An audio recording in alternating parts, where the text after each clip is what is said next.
절 마지막 절까지입니다. 우리 앞에 보셔도 좋고요. 다 같이 함께 한 목소리로 읽겠습니다. 바울과 바나바는 안디옥에서 유하여 수다한 다른 사람들과 함께 주의 말씀을 가르치며 전파하니라.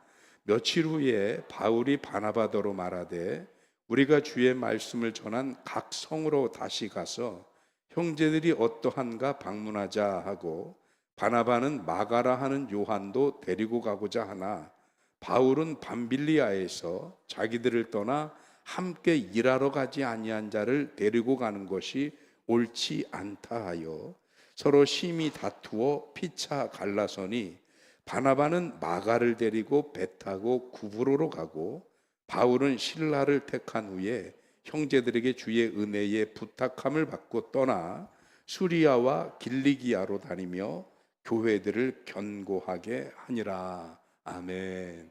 할렐루야. 하나님의 크신 은혜와 사랑이 오늘도 저와 여러분들에게 함께 하실 줄 믿습니다. 우리 함께 오늘 읽은 이 사도행전 말씀으로 갈등을 대하는 법, 이런 제목으로 하나님 말씀 나눌까 합니다. 사실 사람이 살면서 갈등이 없이 살 수 있는 사람은 제가 보기에 지구상에 없는 것 같아요. 심지어 어때요, 여러분? 여러분 속으로 낳은 자녀들하고도 갈등은 있어요. 갈등. 정말 저게 내 자식이니까 그렇지 하루에 12번도 더 때려 거시기 하고 싶잖아요. 그죠?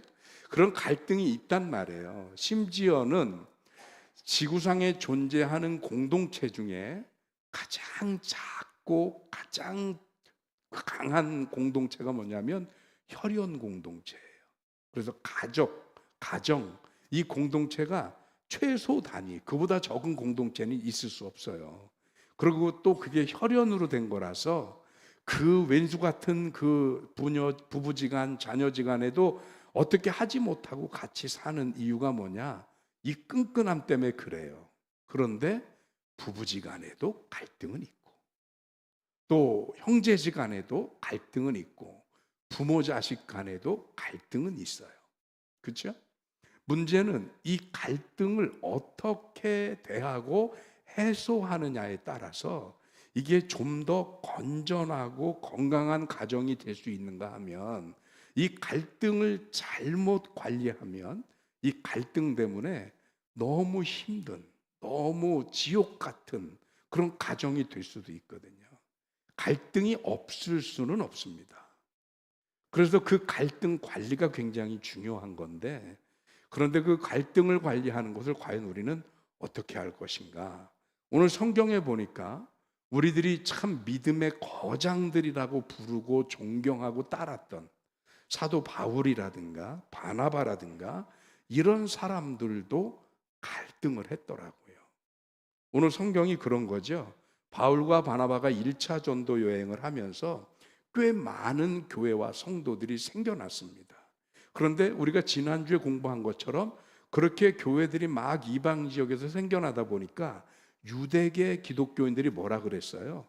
율법에 맞게 저들도 할례받아야 된다 하는 이 문제를 어떻게 방향을 결정지을지 몰라서 바울과 바나바와 많은 교회 지도자들이 예루살렘 교회로 모였습니다. 그리고 모여서 이 문제에 대한 확고한 교회의 입장을 정했어요.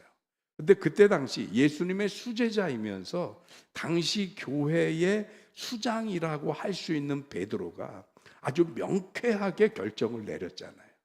그래서 은혜로 구원받는 거지 율법으로 구원받는 게 아니다. 그래서 그들에게 율법을 강요하지 말자.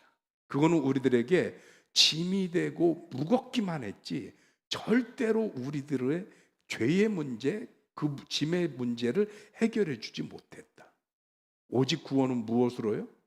믿음으로 받는다. 이걸 결정을 했단 말이에요. 그것 때문에 바울도 바나바도 와 있었어요, 예루살렘에. 그런데 그들이 두고 생각해 보니까 자기들이 개척하고 온 교회들에서 이런 문제가 발생했던 거란 말이죠. 그런데 이 문제를 결정하기 위해서 예루살렘 교회로 와 있기는 한데, 두고 온 거기에서 이런 문제들이 계속해서 발생하지 말라는 보장이 없는 거죠. 그러니까 아무래도 거기를 돌아보면서 어떻게든 교회를 안정시키고 견고히 세워야 하겠다 하는 필요성을 느꼈어요. 그래서 바울이 바나바에게 제안을 하는 겁니다. 우리가 전도했던 그 교회, 그 지역을 가서 다시 교회들을 돌아보고 견고히 세우고, 그리고 그 교회들이 더 이상 시험에 들거나 흔들리지 않도록 한번 우리가 순회를 하자, 이렇게 얘기를 하는 거죠. 그러니까 바나바가 좋게 여겼어요. 그런데 문제는 바나바는 그 전도 여행에 마가라 하는 요한도 데리고 가자, 이렇게 얘기를 하는 거예요.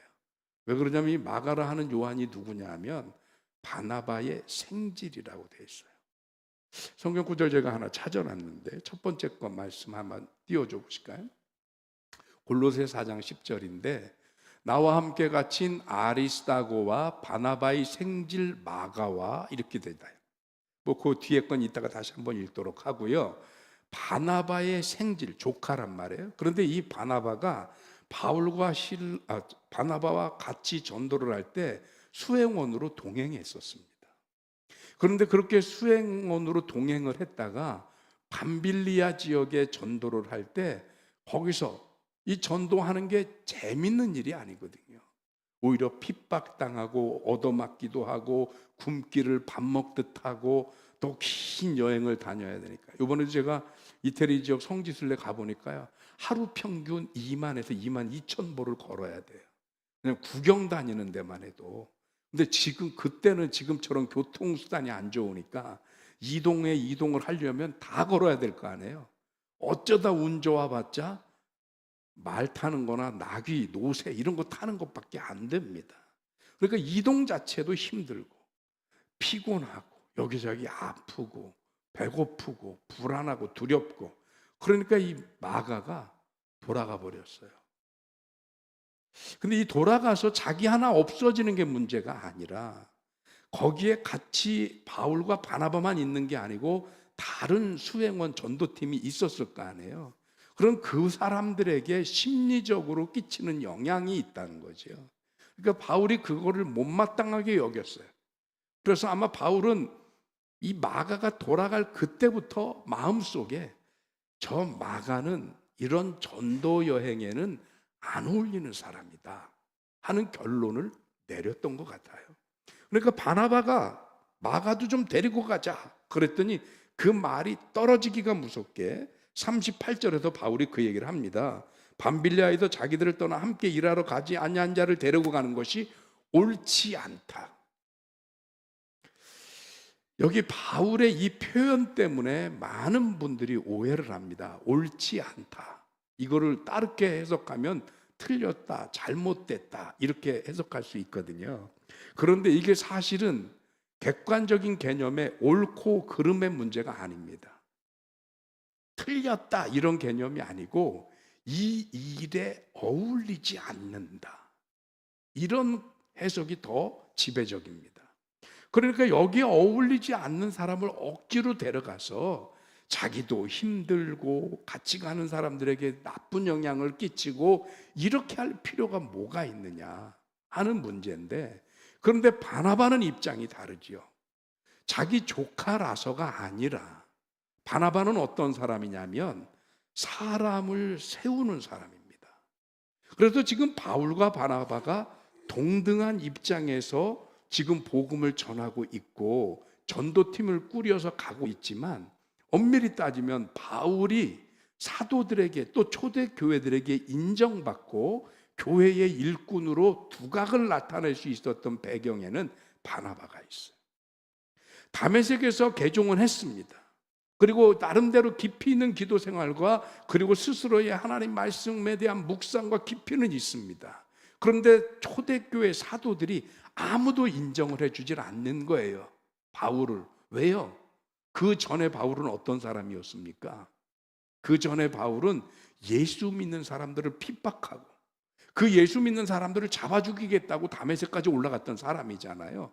그러니까 절대로 인정하지 않는 겁니다. 그런데 그런 바울이 언제 어떻게 변해서 갑자기 성도들을 핍박할 줄 어떻게 알아요?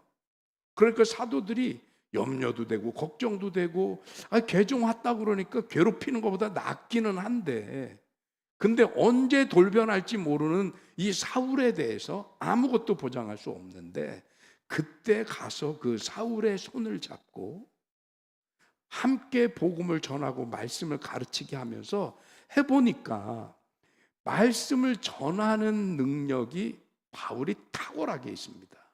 그래서 기억하십니까? 바울과 바나바가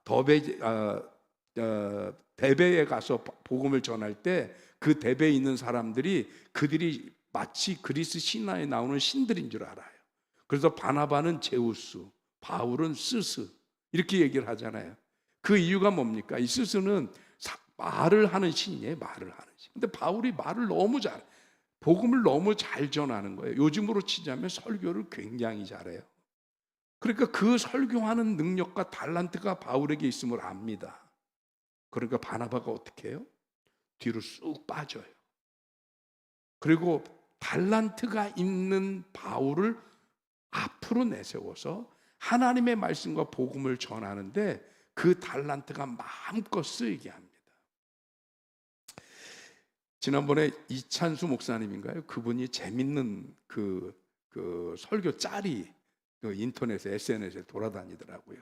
그래서 뭐라 그러냐면 한국 교회는 부목사가 담임 목사보다 설교 잘하면 잘린대요. 들어보신 적 있으신가요 혹시? 네. 그래서 부목사 어디 부임하게 됐다고 얘기하러 가잖아요. 그러면 선배 목사님들 그렇게 조언은 한대요. 야, 너 설교 잘하지 마. 너 설교 너무 잘하면 쫓겨나. 왜 그럴까요?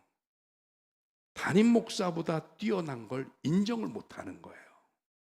그런데 이게 우리가 객관적으로 아니면 신앙적으로 성경적으로 보면 대단히 잘못된 현상인데 인간적으로 보면 납득은 된다니까요. 왜냐하면 교회를 개척해서 땀 흘려서 전도하고 울면서 부흥시킨 거는 담임 목사님이 다 해놨을 거 아니에요. 그래서 교회가 어느 정도 컸으니까 부목사를 데려왔을 거 아니에요. 그런데 부목사가 왔으니 담임 목사님이 설교를 못해서라기보다도 맨날 쌀밥 먹으면 어느 날 보리밥도 그리운 거예요. 그러니 좀 다른 설교를 부목사가 하니까 우와 괜찮네 이렇게 될 수 있는 거거든요.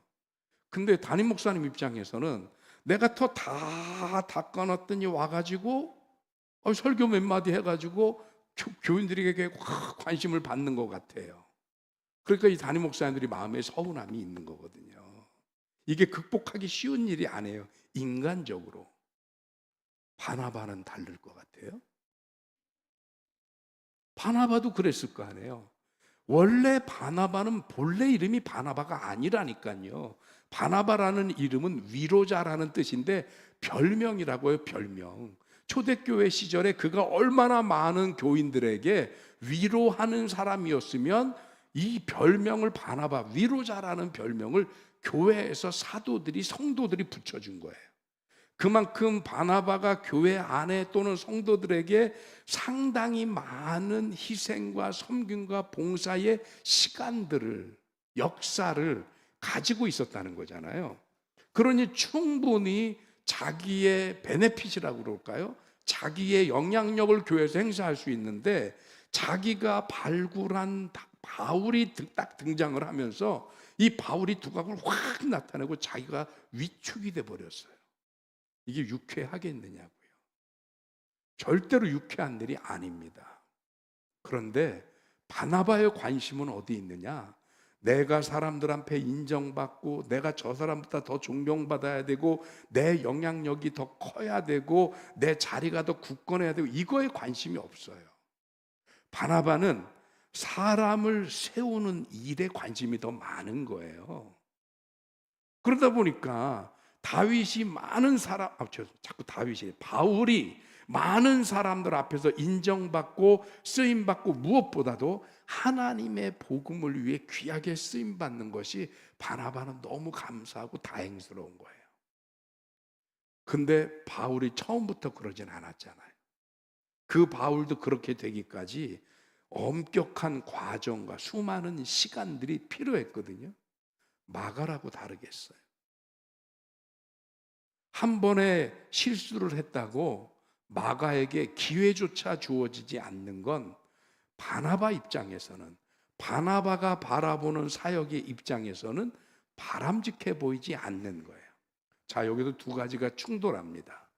바울이 바라볼 때는 마가를 데려가는 게 옳지 않게 여겨지고, 바나바가 볼 때는 이런 마가에게 기회를 더 이상 허락하지 않는 게 옳지 않게 보이는 거예요. 그러다 보니까 충돌이 일어나고 갈등이 일어났어요. 끝내 바울과 바나바가 어떻게 하느냐? 결별합니다. 그래서 바울은 이때부터 실라와 다니고, 바나바는 이때 그 생질 마가 요한을 데리고 따로 저기 보니까 구브로 지역으로 가서 그곳에서 복음을 전했다는 거예요. 이걸 보고 요즘 한국 교회들이요, 참 못된 행동을 합니다. 어떤 행동을 하냐면, 교회 안에 갈등이 있고 분열이 생겨서 심지어 찢어져서 개척하는 교회들도 있잖아요.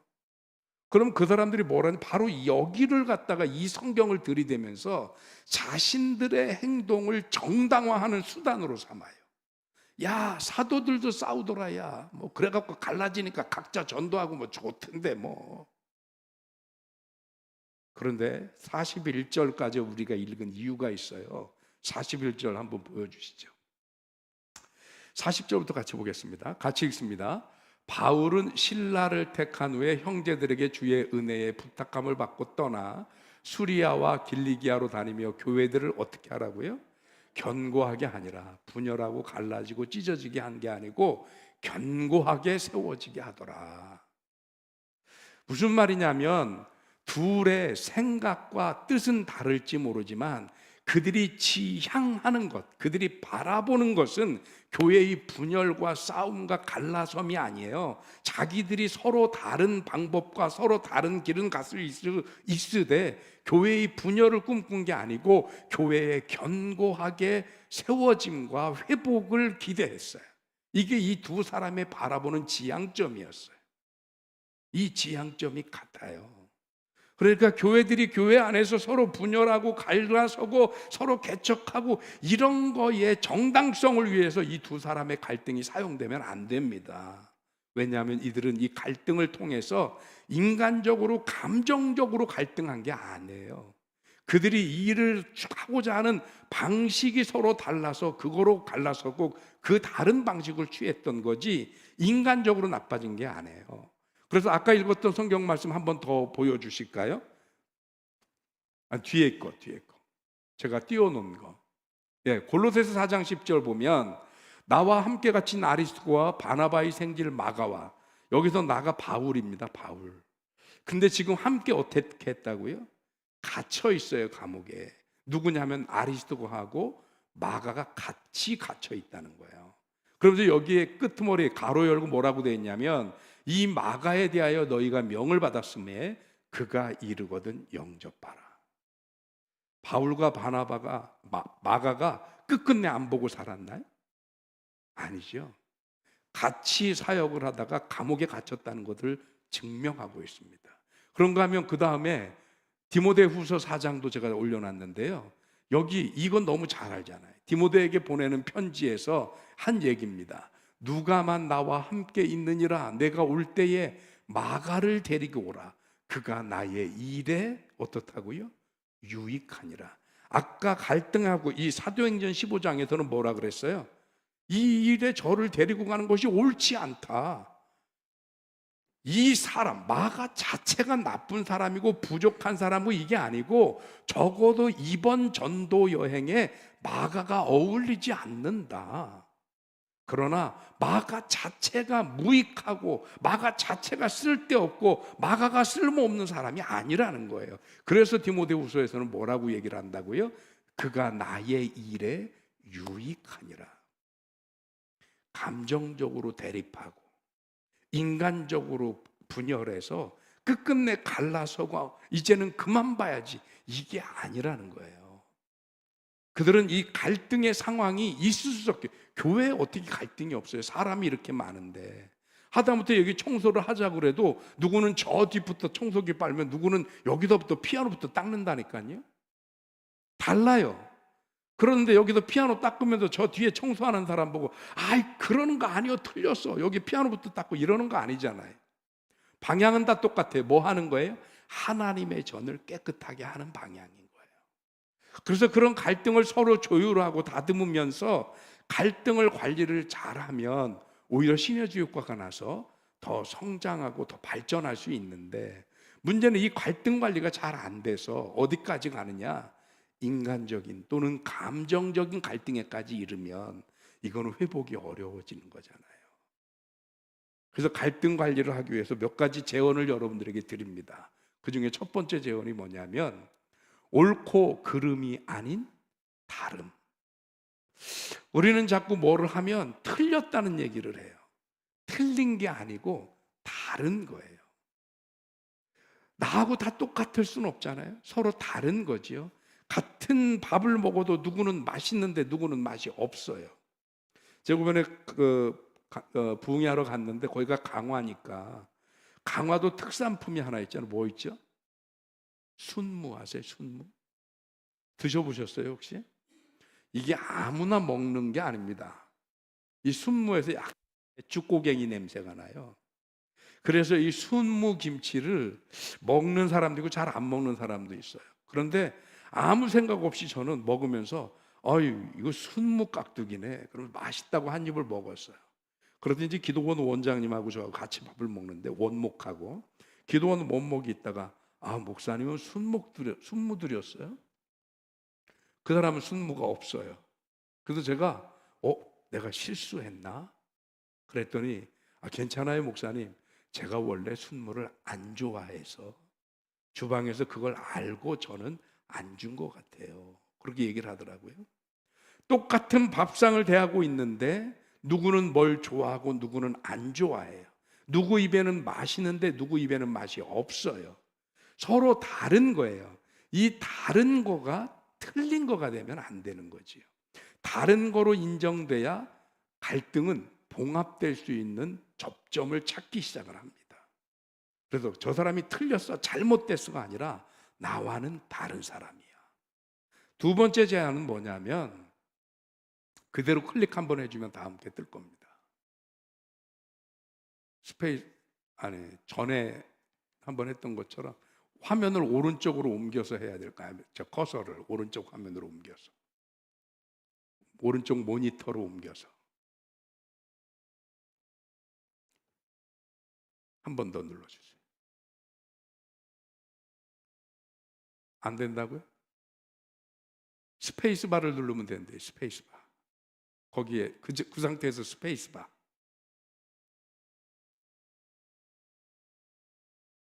커서가 저기 화면으로 가 있어야 돼요. 누가 저기 되는 분들이 한번 올라가 줘 보시죠. 커서가 어디, 저게 지금 우리가 듀얼 모니터가 되나 가지고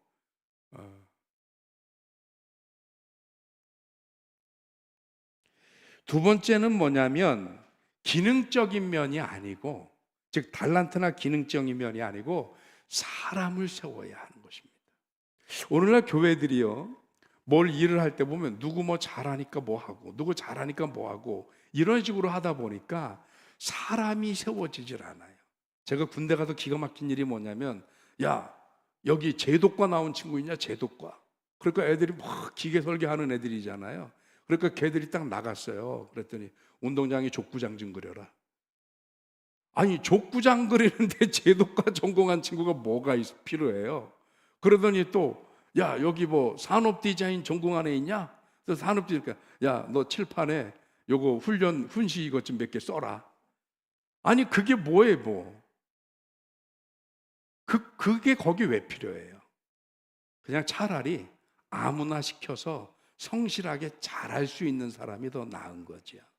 그래서 갈등을 할 때 우리는 잘하네 못하네, 그 사람이 이 일을 뭐 하면은 훨씬 더 성능이 좋네, 아니면 뭐 재능이 더 좋네, 이것에 초점을 맞추니까, 쉽게 말하면 일에 초점을 맞추면 사람을 잃더라. 그래서 갈등을 하면서 우리는 일이 아닌 사람의 초점을 맞춰야 한다라는 것입니다. 세 번째 제안은 뭐냐면 내 뜻이 아닌 하나님의 뜻을 따라야 합니다. 우리가요, 무슨 모임이 있어서 갈등할 때 가장 분노하고 가장 화내는 것 중에 하나가 내 뜻이 무시당하면 또는 관철되지 않으면 그걸 못 견뎌해요. 왜 나는 이렇게 생각하는데 그거를 받아들여 주지 않고 저 사람 생각대로 합니까? 저 사람 생각이 아니고요, 누구 생각이 됐든 하나님의 뜻을 이룰 수 있는 생각을 따라야 하는 거지요. 더러는 비슷한 생각일 수 있어요.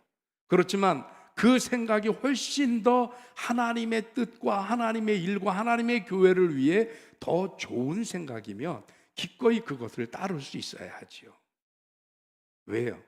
내 뜻을 관철시키는 게 목적이 아니고 하나님의 뜻을 이루는 것이 신앙의 목적이기 때문에 그렇습니다. 근데 이게 안 되면 끝까지 뭐만 남냐 하면 내 주장이 또는 내 뜻이 관철되지 않고 꺾였다라는 것 때문에 내 자존심에 스크래치를 당한 거예요. 이걸 못 견뎌해요. 그러니까 갈등이 점점 깊어지고 점점 이 갈등이 열등감처럼 상처처럼 이래서 치유할 수 없는 감정적인 대립으로 바뀌더라는 거예요. 오늘 바나바와 바울이 여기서 결별한 게 이제 우리 둘이 그만 보자 이게 아니잖아요. 서로의 일을 통해서 하나님의 교회와 하나님의 전도와 선교가 온전히 서는 일에 자신의 뜻들을 세웠습니다. 내 뜻을 관철시키기 위함이 아니라 하나님의 교회와 하나님의 뜻을 세우기 위해서 그들은 갈등을 서로 다름을 인정하고 각자의 길을 가되 그 상대에 대한 감정적인 대립이나 감정적인 분열을 하거나 인간적인 분리를 한 것은 아니었더라는 거지요. 오늘날 교회가 여기까지 가면 안 될 것 같아요. 인간적인 분리까지 가면 그럼 회복할 수 있는 방법이 없습니다. 그래서 내 뜻이 아닌 하나님의 뜻을 따라야 하고요. 마지막 네 번째는 나도 실수할 수 있다는 의구심입니다. 사람은요, 자기가 한 일에 대해서 내가 고민하고 내가 또 고민하고 내가 또 고민하고 또 고민하고 어떤 결론을 내리면 여기는 실수가 없는 줄 알아요. 미안하지만 인간은 완벽한 존재가 아니기 때문에 누구나 실수가 있을 수 있고 누구나 허점이 있을 수 있습니다. 근데 이거를 인정하고 싶지 않은 거예요. 이 부분이 뭐가 잘못되면 이것에 대한 감정적인 이 상처를 도저히 감당을 하지 못해요. 그래서 나도 실수할 수 있는 사람이다. 나도. 원숭이도 어떻게 해요? 나무에서 떨어져요. 원숭이도요. 저는 그게 그냥 속담에만 있는 말인 줄 알았어요. 그런데 동물의 왕국 이런 데 보니까 진짜 떨어지더라고, 진짜. 예, 원숭이도 나무에서 떨어집니다. 가끔 그런 거 있어요. 어느 날 저희 선배 목사님이 그런 얘기를 하더라고요. 갑자기 목사님이니까 평생을 사도신경 주기도문 외우신 거 아니에요, 그렇죠? 근데 신나게 사도신경 외다 갑자기 어느 한순간에 탁 생각이 끊어졌는데 그 다음 단어가 그날 저녁 12시까지 생각이 안 나더래. 결국은 찬송가 껍데기에 나오잖아요. 그걸 보고 알았대요. 그걸 보고. 생각이 안 나서. 목사도 주기도문 못 외울 수 있어요. 왜요? 사람이잖아요. 세월이 흐르고요. 부족하고 모자라잖아요. 허물이 있을 수 있고 실수도 있을 수 있잖아요. 그러면 내가 고민하고 왜 이 말씀을 드리냐면 우리가 그런 표현 잘합니다. 내가 100번을 양보해도 이해가 안 돼. 그럼 101번 해야죠. 왜요? 나도 실수할 수 있다니까요. 내가 아무리 생각을 해도 납득이 안 돼. 그럼 더 생각해야 돼요. 나도 부족하고 나도 허물이 있고 나도 실수할 수 있는 사람이라고 하는 이 의구심을 나 스스로가 가져야 됩니다. 이걸 왜 내 스스로가 가져야 되는지 아십니까? 남이 그걸 지적하면 이게 상처로 아픔으로 공격으로 느껴져요. 너는 완벽해? 너도 실수할 수 있잖아. 이러면 그때부터는 이게 공격으로 느껴진다고요. 그럼 나도 모르게 나도 보호 본능이 일어나요. 방어 기제라고 그러잖아요, 심리학에서. 그게 일어나서 나도 상대방의 지적에 방어하기 위해서 한다는 게 뭐예요? 공격하게 됩니다. 그래서 누가 나에게 너도 실수할 수 있고 너도 완벽하지 않고 너도 부족할 수 있잖아 라고 하기 전에 내 스스로가 나도 실수할 수 있다 라고 하는 자기 스스로에 대한 의구심을 가지고 갈등에 임해야 한다라는 것입니다.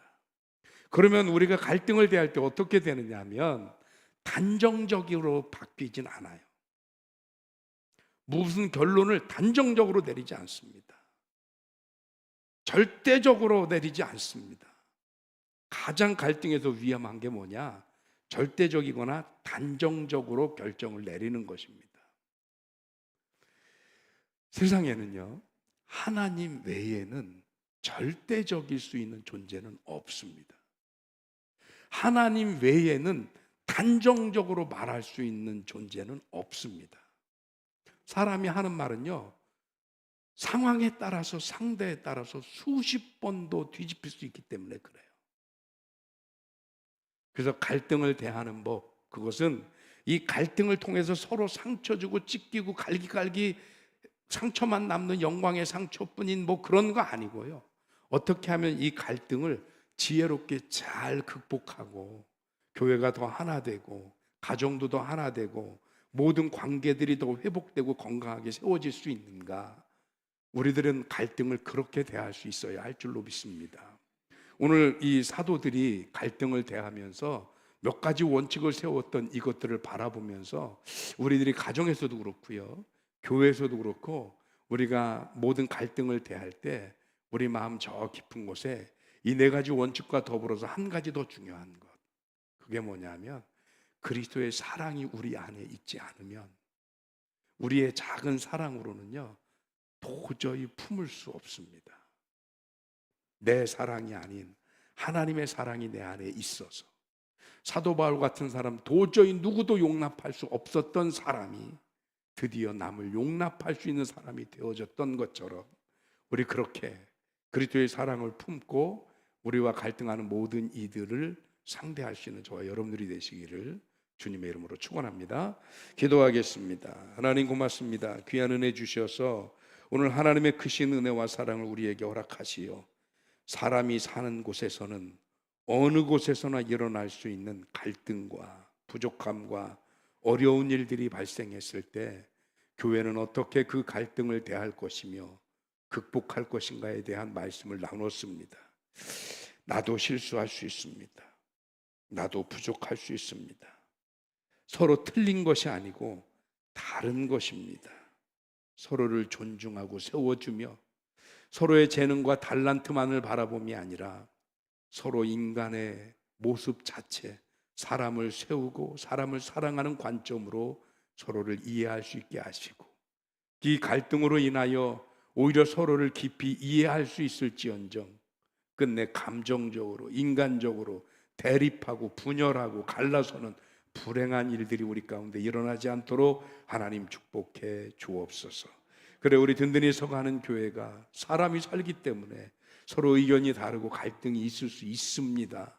그러나 그 모든 갈등들 때문에 우리가 아파하고 신음하는 것이 아니라 오히려 그 갈등을 잘 극복하고 서로에 대한 마음과 배려와 사랑을 확인하면서 아름다운 교회 공동체, 아름다운 신앙 공동체로 세워갈 수 있도록 주님 축복해 주옵소서.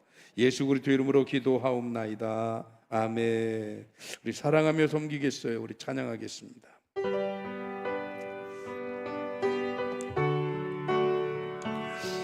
이 가사를 보면 그렇게 돼 있네요. 사랑하며 섬기겠어요. 생명 주신 예수님, 버려진 날 찾아오셔서 내게 생명 주셨습니다. 그래서 나는 그 예수님의 사랑을 알기 때문에 예수님의 사랑으로 내 주변에 있는 분들도 사랑하며 섬기겠습니다. 우리 그 마음으로 함께 찬양합니다.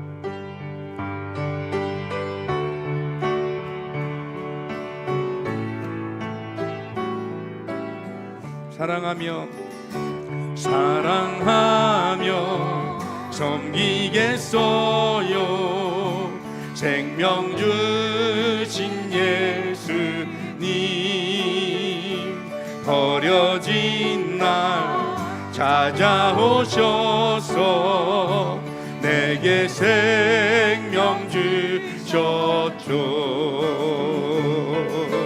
지기만과 내 삶에 갈보리 언덕에 흘린 피로 생명 주신 예수님 영원히 옮기겠어요. 사랑하며 섬기겠어요. 나의 형제 자매들 사랑하며 섬기겠어요. 우리들의 이웃을 주께서 우리를 사랑으로 섬겨 주셨으니 우리도 주님처럼 영원히 섬기겠어요. 주께서 먼저 우릴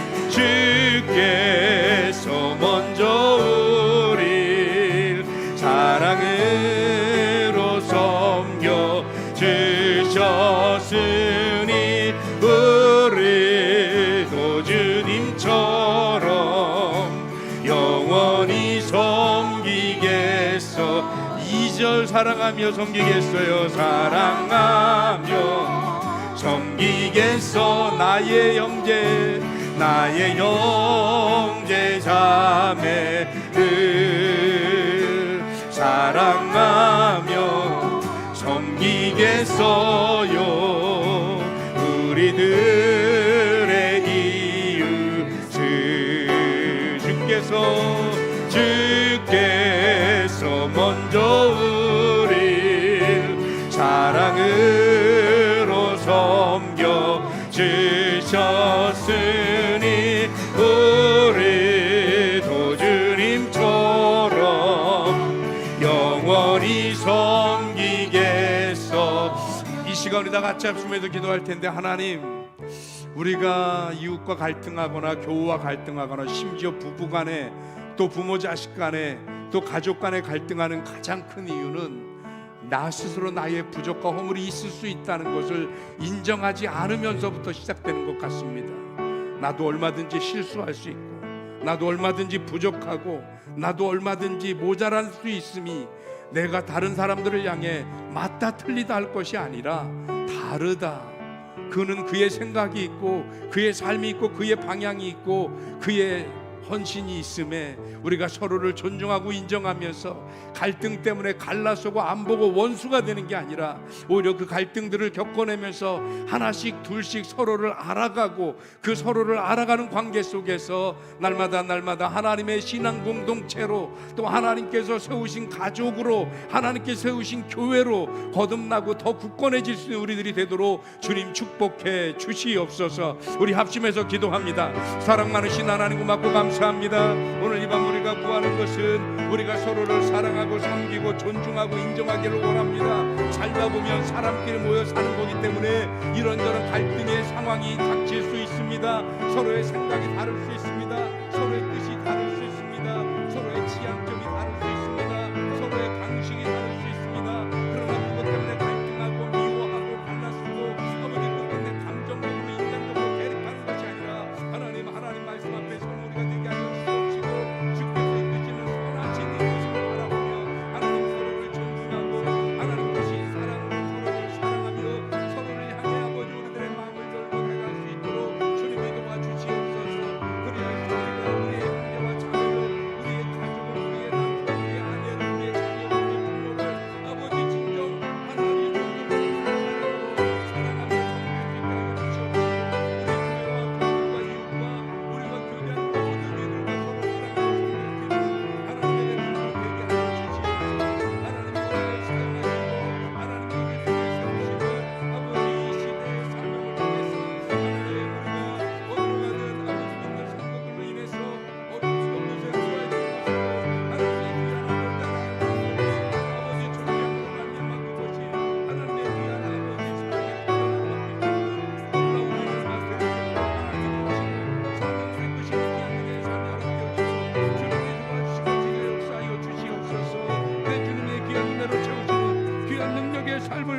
역사하여 주시옵소서. 주의 귀한 은혜가 우리 가운데 있기를 원합니다. 주님 역사하여 주시옵소서. 하나님의 크신 은혜로, 하나님의 크신 사랑으로 우리들의 삶을 주장하여 주시옵소서. 우리들의 생각이, 우리들의 마음이, 우리들의 입술이 하나님의 누군가를 정죄하고 미워하고 갈등하기보다는 그를 이해하고 사랑하고 아버지 그를 존중하고 섬어줄 수 있는 우리가 되어지도록 하나님이 도와주시옵소서. 믿습니다. 믿습니다.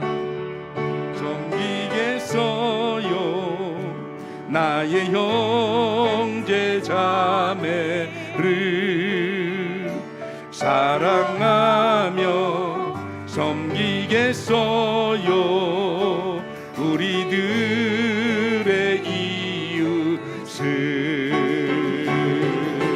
주께서 먼저 우릴 사랑으로 섬겨 주셨으니 우리도 주님처럼 영원히 섬기겠어요.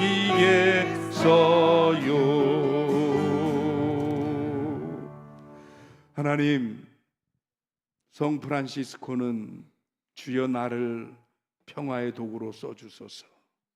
미움이 있는 곳에 사랑을, 시기가 있는 곳에 용서를. 그는 그렇게 하나님의 사랑의 도구가 되고 하나님의 사랑의 종이 되어져서 갈등하고 아파하고 힘들어하고 서로 미워하고 시기하고 질투하는 곳에 평화의 도구로 쓰임받기를 원했습니다. 오늘 우리가 하나님의 성도라고 하는 이름을 가지고 살아가는 주님의 백성들이오매 우리들로 인하여서 우리가 있는 곳에서 그곳이 가정이든 학교든 직장이든 일터든 교회든 사회든 간에 갈등과 반목과 분열의 조짐이 있을 때마다 우리가 하나님의 평화의 도구가 되고 사랑으로 섬기며 형제를, 이웃을, 가정을, 자녀를, 부모를 온전히 섬김으로 말미암아 그곳에서 갈등이 아닌 이해와 용서와 사랑의 열매들이 맺혀질 수 있도록 주님 함께하여 주옵소서. 이를 위해 먼저 우리가 낮아지고 겸손해지면서 다른 사람들을 인정하고 존중하고 그저 내가 먼저 틀렸고 내가 먼저 잘못될 수 있음에 다른 사람을 판단하거나 정죄하지 않는 우리들이 되어지게 하여 주시어서 인간 사이에 일어나는 갈등들이 끝내 반목으로 분열로 감정적인 갈등으로 번지지 않도록 하나님의 크신 은혜로 함께하여 주옵소서. 지금은 우리 주님 예수 그리스도의 은혜와 하나님의 극진하신 사랑과 성령의 감화 감동 살아 역사하시고 축복하시는 은혜가 오늘 하나님의 평화의 도구가 되어져서 갈등하는 모든 곳에서 오히려 갈등이 아닌 화합과 사랑의 열매를 맺기를 소원하는 사랑하는 든든히 서가는 게 모든 성도들의 머리 위에와 저들의 가정과 경영하는 기업가 자녀들에게 놀라우신 은혜와 축복으로 함께하여 주시옵기만을 간절히 축원하옵나이다. 아멘.